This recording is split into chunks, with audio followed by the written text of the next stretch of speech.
हर युग में जन्म लेती है एक शक्ति जो स्वयं अपनी पहचान भूल जाती है।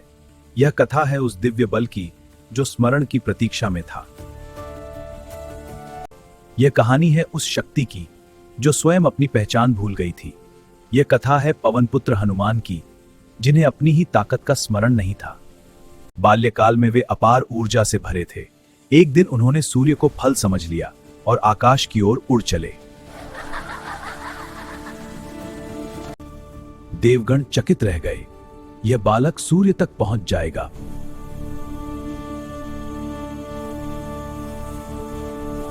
तब देवराज इंद्र ने अपने वज्र का संधान किया।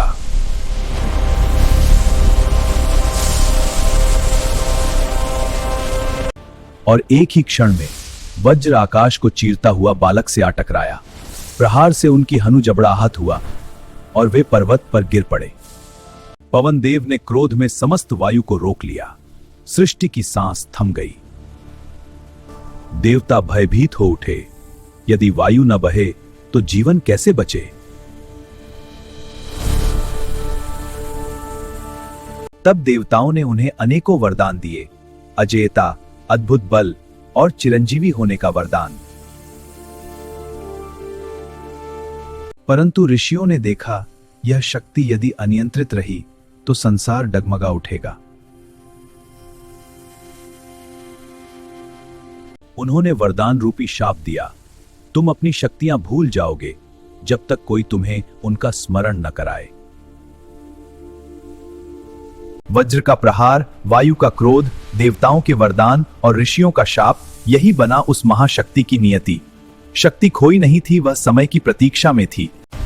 जामवंत की आंखों में सत्य चमका। यह सागर किसी और से नहीं, हनुमान की जागी हुई शक्ति से ही लांघा जाएगा। तुम स्वयं को छोटा समझ बैठे हो।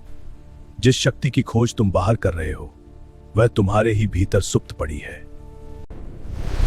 उठो हनुमान, स्मरण करो अपनी जन्म शक्ति को। देवताओं के वरदान तुम्हारी रगों में प्रवाहित है।